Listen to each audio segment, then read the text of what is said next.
سلامونه نیکې هیلې احترامات ټولو ملګرو ته ملګرو دا وخت مونږ راغلي یو بویه ته یقینا سره د بویه ښکلا او د بویه د دغې وطن ښکلا بیا خاص کر زه تاسو ته وښیم چې د دې ځای کومه چینه ده د دې ځای کومې یخې اوبه دي دا دومره صفا دي چې مخ اوس دا مخامخ ولیدلې خو دې اوبه په یقینا سره لاندې خلک دغه فلټر اوبه څښي خو هغې دومره خوند او مزه نشته لکه څنګه چې د دې ځای کومې یخ بلکې دا خاوره چې دا د جنګونو سره مخ ده د دغې خاورې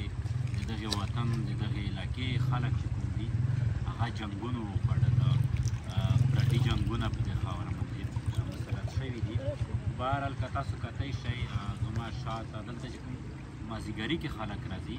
نو دغې ځای نه خوند اخلي نو په یقینا سره ملګرو تاسو د بوی ښکلا کتلی شئ اکثر ویډیوګانو کې به تاسو کتلي وي خو د دې ځای اوبه چې کومې دي هغه ډېرې زیاتې یخ دي نو اوبه کې مونږ ورځو مخکې علاقه هم تاسو ته ښایو چې د بوی څومره زیاته ښکلا ده بیا مخکې لاړ محمد خیل راځي هغې ته به هم مونږ ځو جی کتونکو دا وخت زه په بویه محمد خیل کې ولاړ یم خو یقینا سره د بویه ښکلا که تاسو کتل شئ زما تر شا چې کومه یو ویوز ده یو ښکلا دلته راځي په دې ټایم کې مازدیګري ټایم کې زمونږ خاص کر د محمد خیل لانډ او د بویه چې کوم خلک دي هغه دلته راځي دلته چې کوم دی دوی خپل هغه انجوایمنټ کوي زما که دا کیمرامین صاحب هغه خلک تاسو ته وښایي نو هغه هم تاسو کتلی شئ بلکې چې کوم ده دې وخت مازدیګري کې چې کوم د دې ځای خلک راځي هغه په یقینا سره د دغې ښکلا نه د دغې وطن نه یو خوند اخلي خو په افسوس سره بدبختانه دلته چې کوم دی دا خاوره ډېره د جنګونو سره د دغې وطن د دغې علاقې کورونه ړنګ شول بازارونه ړنګ شول حجرې بیټکونه ړنګ شول خو بیرته دا خلک واپس راغلل چې کوم دی دا یو دوی خپل دغه وکړلو چې هغه کورونه یې بیرته آباد کړله خو موږ حکومت ته هم دا خواست کوو چې په دې ځای کې لکه څنګه څومره د بوی ښکلا ده پکار ده چې په دې ځای کې یو داسې سیټ اپ جوړ کړي چې د دغې وطن د دغې علاقې خاورې خلک ورته راځي د ډېر د لرې لرې ځایونو نه بویه محمد خیل بویه ته چې کوم دي دا خلک راځي نو پکار ده چې دلته یو داسې ښایسته سیټ اپ ورته جوړ کړي چې دغه تاسو وګورئ اوس هم دغه ځای چې کوم ده اوبه وړه ده نو دا سایډونه که نور لږ ځای راغللو دا به اوبه نور هم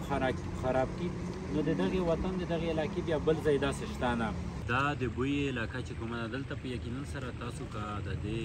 اوبه وګورئ په یقین سره تاسو خو اوس صرف دا په ویډیو کې ګورئ خو د دې یخوالی چې کوم ده په یقینا سره ما په ژوند کې هغه لاندې خلک چې ځي هغه د فلټر اوبه راخلي که نه خو زه وایم په هغې فلټر اوبه نه دا ډېرې صفا دي دا اوبه او دومره یخې دي چې بیخي حد یې نشته خو په افسوس سره به موږ دا ووایو چې دغې وطن چې کومه بدامني ده یا دغه وطن کوم جنګ وځپلو دغه خاوره چې کومه یو د جنګونو سره مخامخ شوله نو دا بیخي یو ډېره د افسوس خبره ده د دغې وطن د دغې علاقې خلک چې کوم نو ملګرو چې څوک هم بیا راځي بویه ته د خامخا راشي د دې ځای ویزټ ته وکړي د دې ځای اوبه دې چک کړي ما په تېره ویډیو کې هم تاسو ته د دغې اوبه د دغې چینې چې کومې دي هغه مې تاسو ته وښودلې نو چې هر کله راتلی نارت وزیرستان ته نو د بویه